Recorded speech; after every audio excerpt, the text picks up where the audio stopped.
pregunta que tenemos sobre la mesa es ¿por qué las bodas del Cordero? Esa es la pregunta.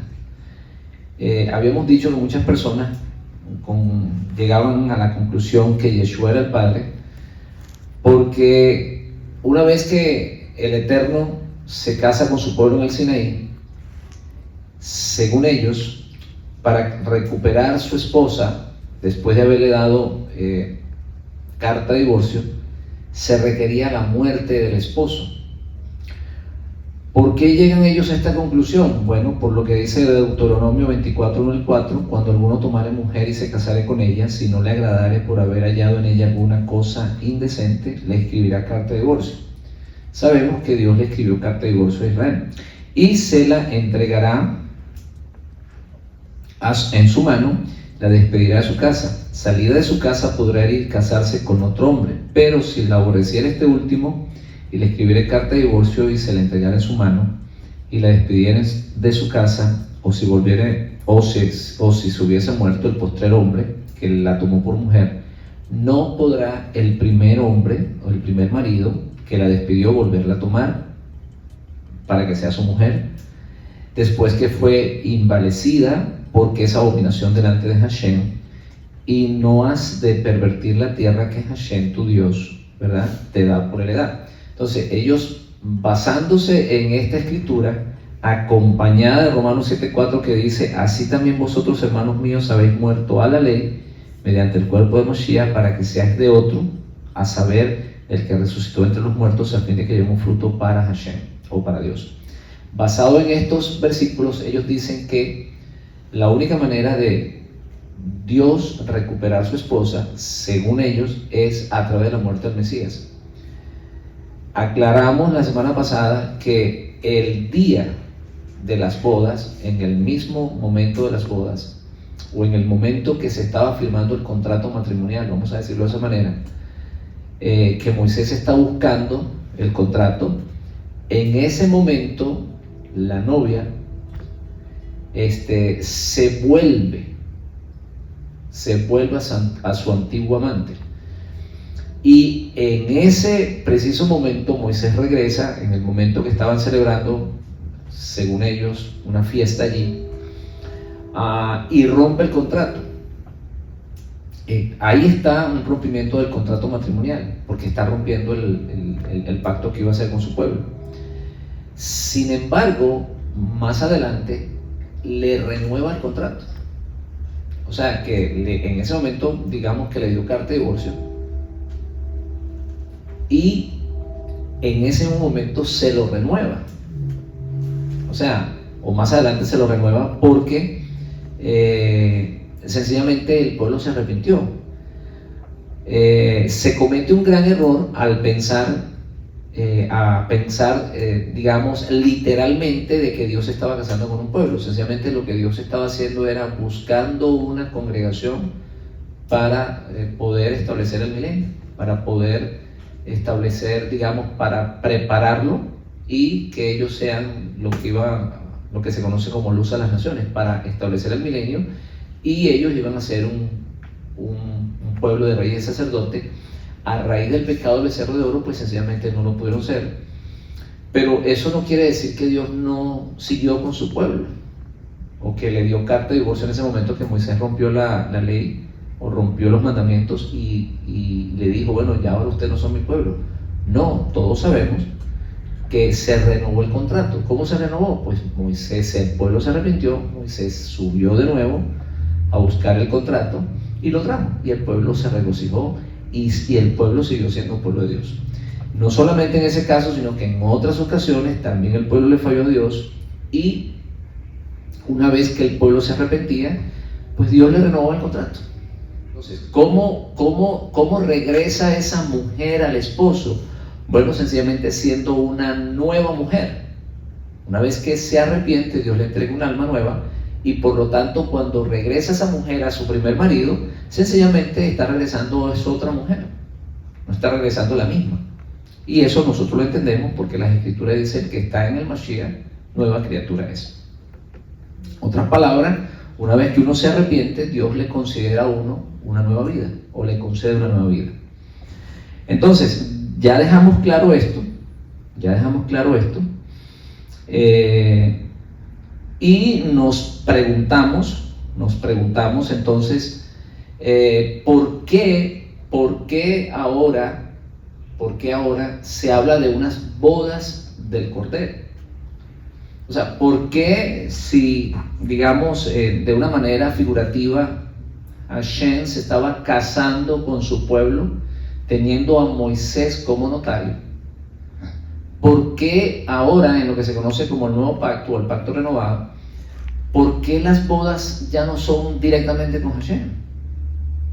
Porque ahora son con su hijo, con Mashiach. Esa es la pregunta que tenemos sobre la mesa. ¿Por qué? Bueno, ya tenemos suficientes versículos que hablan de esto. Mateo 22, del 2 al 10, habla de la parábola, ¿verdad?, de que el reino de los cielos es semejante a un rey que hizo boda para su hijo. Revelaciones 19, del 7 al 8, habla de que alegrémonos, celebrémonos, porque han llegado las bodas del Cordero.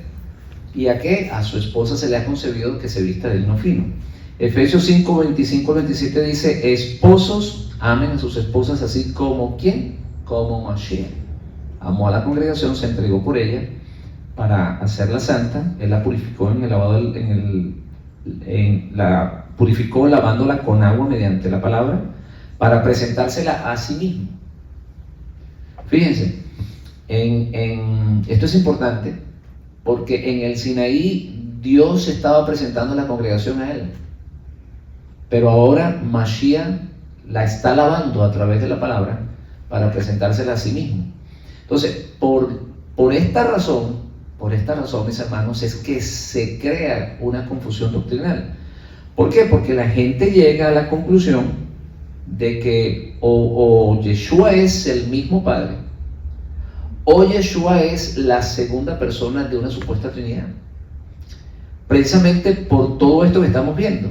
Digamos, en el Sinaí es Hashem que se está presentando a la congregación a él, y tiene a Moisés como notario, y en el pacto renovado es Mashiach quien está lavando a la congregación a través de la palabra para presentársela a él. No es sin sentido que las personas logren pensar equivocadamente.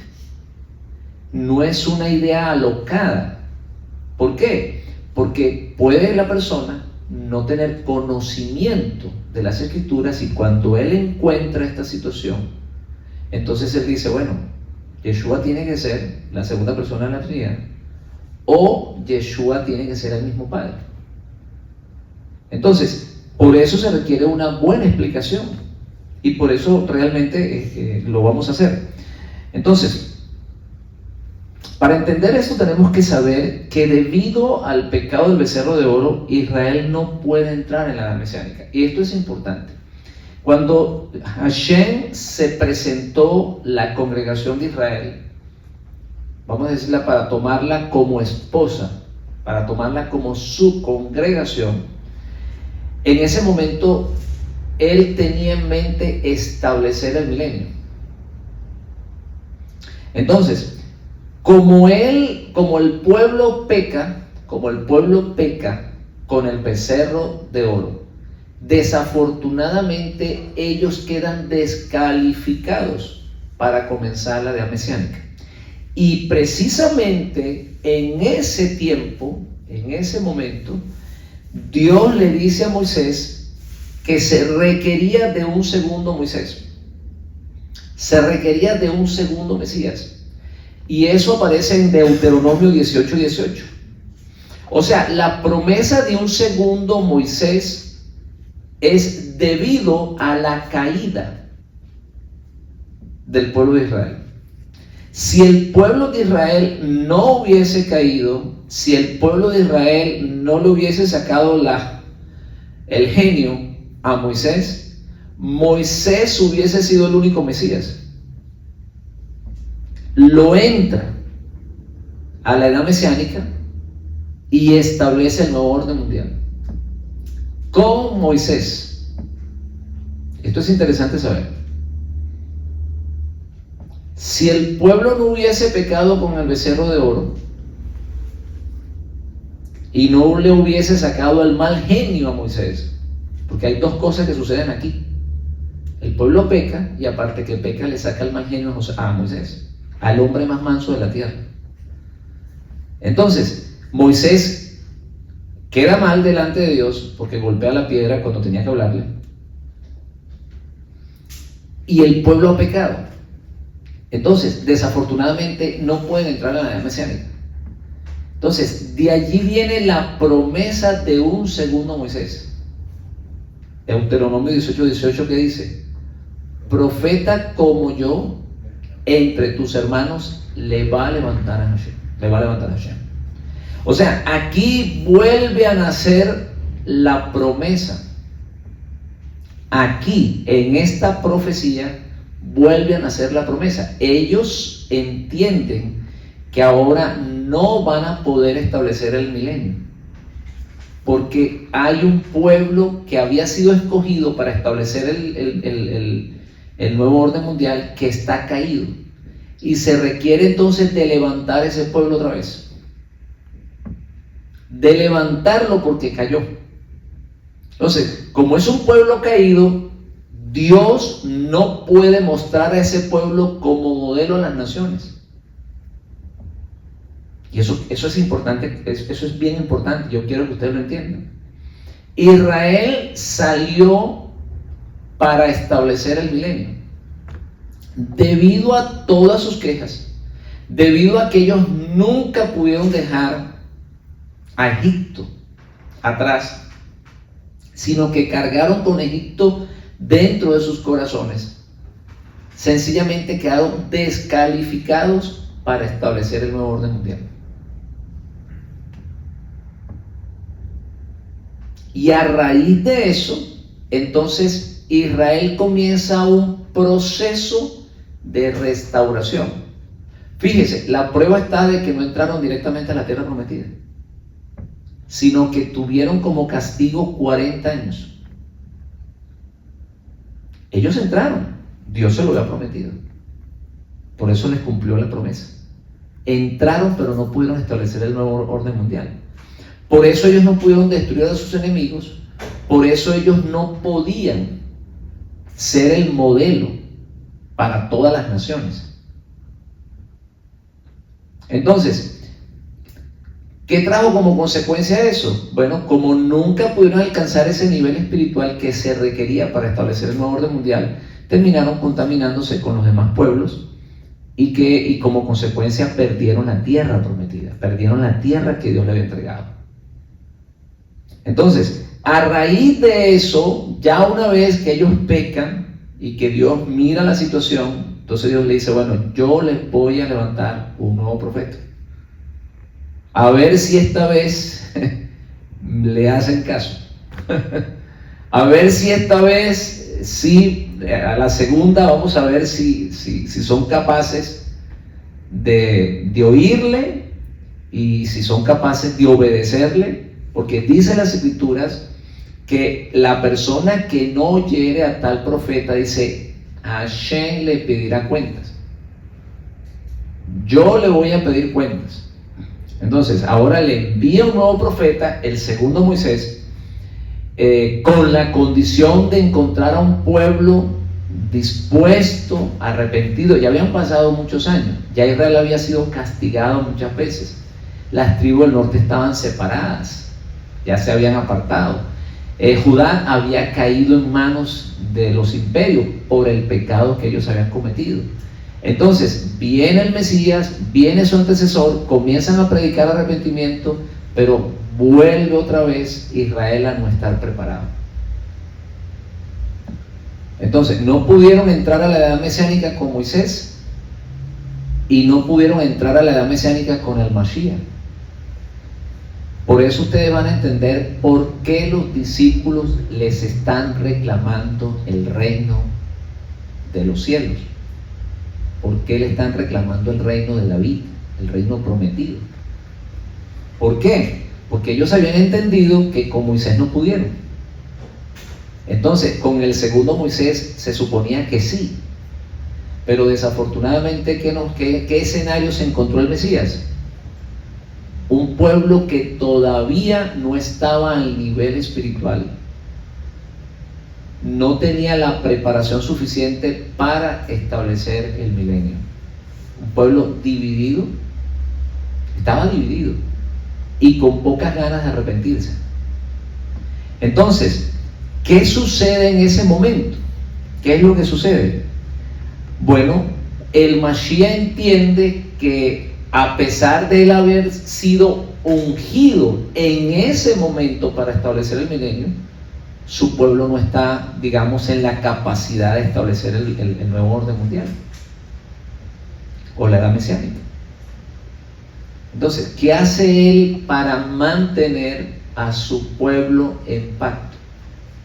Esto es interesante entender. ¿Cómo hace él para que su pueblo se mantenga en pacto? Aceptando la muerte. Si él acepta la muerte, entonces pues no se puede establecer el reino de los cielos, y por lo tanto, ¿qué sucede? Israel sigue con la esperanza. Si él en ese momento, a pesar de que parte del pueblo de Israel no estaba unificada, no se quería arrepentir, si él insiste en establecer el reino de los cielos, podía haberlo hecho, sí, pero gran parte de Israel se hubiese perdido. Y él entendía perfectamente que Dios no buscaba un pequeño grupo, buscaba a todas sus ovejas que estaban perdidas. O sea, él estaba conectado con el Padre. Cualquier otro lo hubiera hecho. Cualquier otro que no hubiese tenido una conexión tan directa con el Padre lo hubiese hecho. Dice, bueno, yo estoy ungido, yo tengo la autoridad del Padre y aquí establecemos esto, o sí o sí. Pero él se estaba dando cuenta que si lo hacía de esa manera, desafortunadamente gran parte del pueblo de Israel se iba a perder, porque había desunión, iban a morir muchos. Por eso, mis hermanos, es que el Caifás hace esa profecía, porque es mejor o nos conviene que un hombre muera por el pueblo. ¿Sí se dan cuenta? Mis hermanos, cuando el pueblo no está unido, ¿sabes qué es lo que sucede? Que Dios no respalda. Dios no respalda. O sea, Israel tiene que estar unido para que tenga el respaldo de Dios. Fíjense que en estos días con lo que sucedió en Israel, 7 de octubre, ¿no? Lo que sucedió allá se le atribuye mucho a toda la división que tenía Israel. Todo el mundo está comentando eso. Todo judío comenta de que eso es fruto de la división que había dentro del pueblo de Israel. Entonces, esa misma división se encontraba en el momento del Mesías. Había un pueblo dividido. Entonces, ese pueblo dividido no podía ser ejemplo. Dios estaba esperando ¿qué cosa? Estaba esperando el arrepentimiento de todo Israel. Hemos hablado varias veces aquí que si todo Israel, digamos, celebra 2 Shabbat consecutivamente, el cielo nos envía al Mashiach. ¿Por qué? Porque hay una unidad. Y como el Shabbat es un recordatorio de Dios de la edad mesiánica, o sea, es como recordarle a Dios la edad mesiánica, vamos a decirlo de esa manera. Es como pedirle a Dios el establecimiento de la edad mesiánica. Entonces, pues Dios lo hace, pero porque hay una unificación. Entonces, Israel no estaba unificado, desafortunadamente el Mesías tiene que morir. Hasta aquí, digamos, lo entiendo de esa manera. Ahora, la pregunta que sigue sobre la mesa es, ¿por qué las bodas del Cordero? O sea, entendemos que el Mesías no puede morir, porque Israel no está preparado, pero ¿por qué entonces las bodas del Cordero? Bien, sencillo, ya se lo explico. Si nosotros entendemos que el Mesías entrega su vida, a pesar de él ser ungido, ¿verdad?, para establecer el nuevo orden mundial, con la finalidad con la finalidad. Fíjense lo que está sucediendo acá. Él se da cuenta que Israel no está en la capacidad de establecer el nuevo orden mundial. Entonces, ¿qué hace él? Bueno, si no está en la capacidad de establecer el nuevo orden mundial, yo pues sencillamente me niego a aceptar ese gobierno. De esa manera, él le da chance, le da la oportunidad al pueblo que se arrepienta. Por eso es la predicación después de la muerte. Por eso se envía a todas las naciones, a todas partes. Fíjense que la predicación, digamos, de él mientras estaba vivo era ¿dónde? Dentro de su pueblo. Pero su pueblo está dividido. Entonces, después de la muerte, ¿qué tiene que hacer él? Ahora enviar a todas las naciones, a todas partes, a donde esté cualquier israelita. ¿Por qué? Porque allí le está dando la oportunidad no solamente a los que estaban en el pueblo, sino a todas las ovejas que estaban regadas por el mundo. Porque eso es lo que dice Caifás, que le convenía que un hombre muriera por el pueblo, y no solamente por el pueblo, sino por todos los hijos de Dios que estaban dispersos por todas las naciones. Entonces, él le da la oportunidad a su pueblo ahora tiene la oportunidad de arrepentirse. Mientras tanto, una vez que él ha negado su gobierno, o sea, se ha negado al gobierno del Mesías, entonces él es, digamos, entregado o ofrecido como sacrificio por su pueblo. Él muere, pero Dios lo resucita. Aquí está el secreto. Cuando él muere y Dios lo resucita, él es tomado por un tiempo. Fíjense que esto es bien interesante. Si el Mesías resucita y en ese momento le establece el reino de los cielos, las cosas siguen iguales. Por eso los discípulos le preguntan a él: bueno, Señor, ¿vas a establecer el reino ahora? Dice: no les conviene a ustedes saber el tiempo ni las sazones. No les conviene el día, saber el día ni los tiempos que el Padre ha puesto en su sola potestad. Entonces, si él muere, él está dando oportunidad a su pueblo. Pero si él le da más tiempo a su pueblo que se arrepienta, ¿qué está sucediendo? Le está dando, o sea, si él se tarda más, o si Dios lo toma, vamos a decir de esta manera, si Dios lo toma, si Dios lo levanta de entre los muertos y lo retiene en el cielo, lo que está sucediendo es que Dios le está dando más oportunidad a su pueblo para que se arrepiente y acepten al Mesías para su venida. A ver, no lo aceptaron en el primer momento. Como no lo aceptaron, pues, y encuentra él división en su pueblo, él acepta la muerte por su pueblo. Ahora, el hecho que Dios lo haya resucitado y tomado para tenerlo retenido en el cielo, sencillamente es una prueba o es un acto de Dios para darle tiempo a su pueblo que se arrepienta. Eso no es lo que dice Pedro cuando le preguntan acerca del milagro y de todo lo que está sucediendo. Él dice que el Mesías está retenido. O sea, el Mesías está retenido esperando que el pueblo se arrepienta. Por lo tanto, arrepentidos y convertidos, para que llegue, ¿qué cosa? Tiempos de refrigerio. ¿Se dan cuenta? No es para que establezca el milenio. O sea, porque es un tiempo que Dios le está dando al pueblo de Israel para que ellos se concienticen de que Dios sí les cumplió con la venida del Mesías, pero que por segunda vez Israel no estaba en la capacidad para establecer el milenio. Por eso la gente dice que a la tercera es la vencida, ¿no? Ya en el regreso, pues él sí lo va a establecer. esperando de que para ese entonces estemos nosotros conscientes, mis hermanos, y preparados para establecer el nuevo orden. Que Dios nos encuentre dignos de eso. Porque en 2 ocasiones no encontró a Israel en el nivel espiritual necesario para establecer el milenio. Entonces, fíjense lo que está pasando acá. Dios lo retiene en el cielo, pero esta vez, ¿por cuánto tiempo lo retiene? Ya llevamos casi 2000 años. O sea, suficiente tiempo para castigar a Israel. Ya no son 40 años en el desierto, sino 2000 años en este desierto del mundo.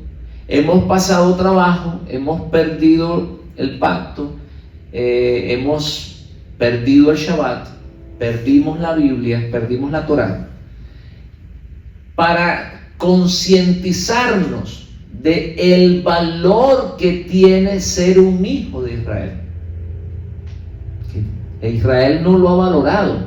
Hasta el momento que el Mesías llega, Israel no tiene conciencia de lo que es. Israel es el primogénito, el que Dios más quiere. ¿Por qué Dios lo quiere tanto?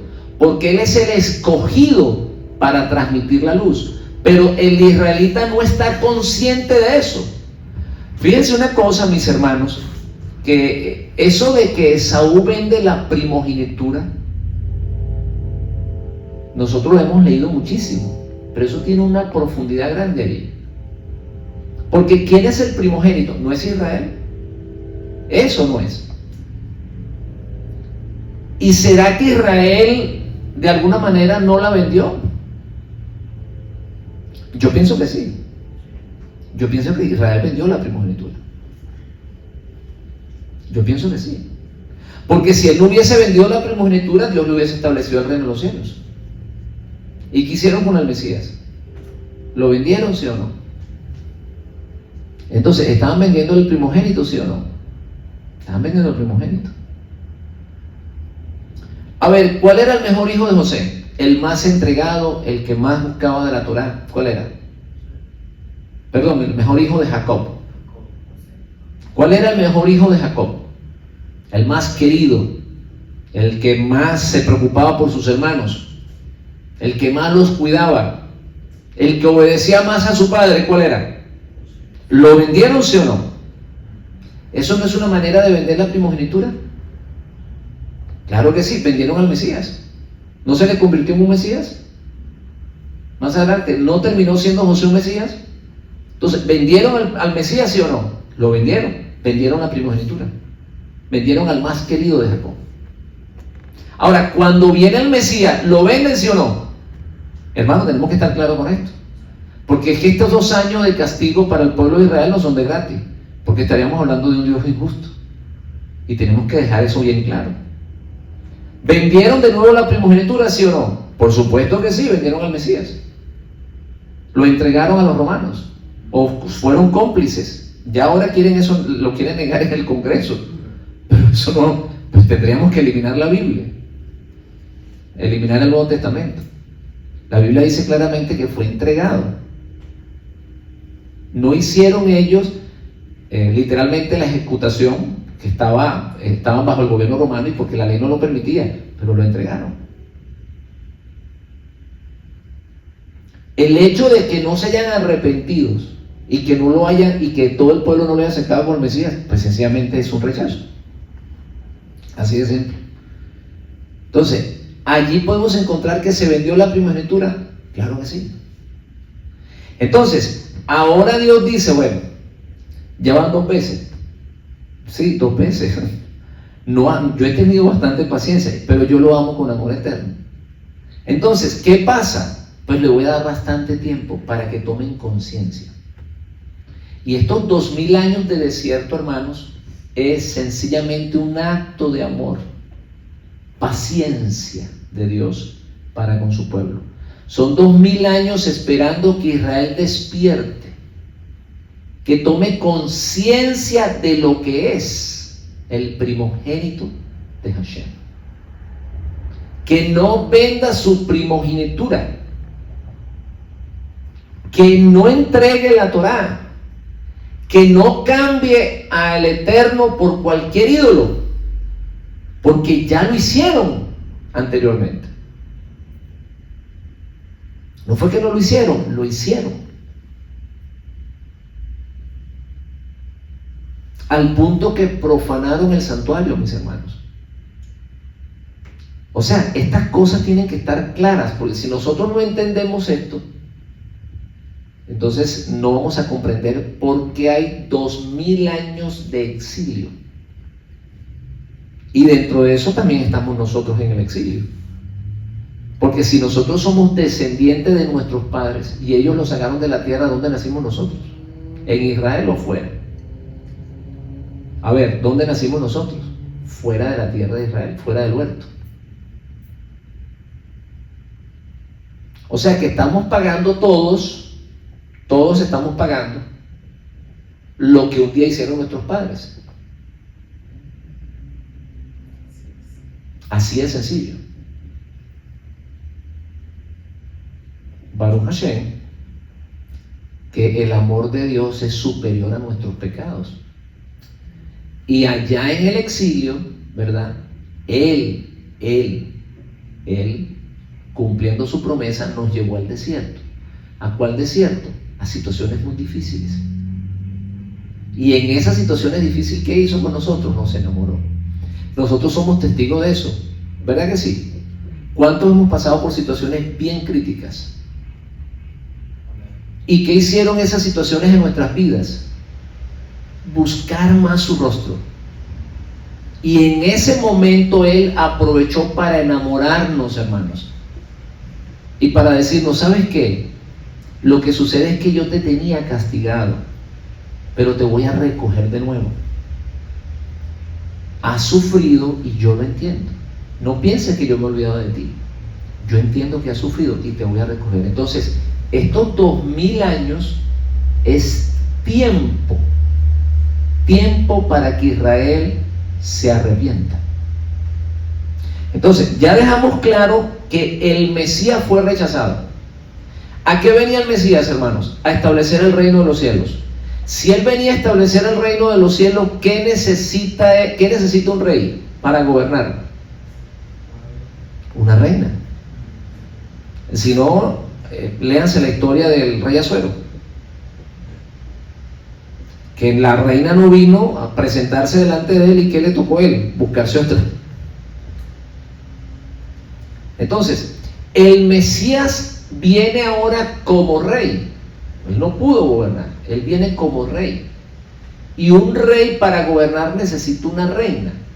Por eso le estamos diciendo que es bien importante no tomar literalmente esto de las bodas. ¿Por qué? Porque esto que se conoce como las bodas del Cordero no es otra cosa que la congregación que está preparando el Mesías. Y eso lo dice el libro de Efesios. Miren, el libro de Efesios, ¿qué dice? Bueno, ya lo leímos, ¿no? Ya lo leímos. Vamos a ver. Efesios 5, 25 al 27. Esposos amen a sus esposas, así como Mashiach amó la congregación, se entregó por ella para hacerla santa. Él la purificó lavándola con agua mediante la palabra, para presentársela a sí mismo como una congregación radiante, sin mancha, sin arruga, ni ninguna otra imperfección, sino santa e intachable. Entonces, ¿qué es lo que está sucediendo ahora? Pues sencillamente que a través de la palabra nosotros estamos siendo limpiados. ¿Para presentar qué? Para preparar una reina.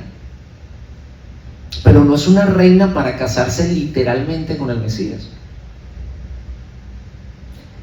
Porque esas vestiduras blancas no son literales. Porque a nosotros nos está emblanqueciendo el Mesías a través de ¿qué cosa? De la palabra. O sea, lo que Él está emblanqueciendo no es lo externo de nuestras vidas, sino lo interno. Nuestra alma la está emblanqueciendo, nuestro espíritu.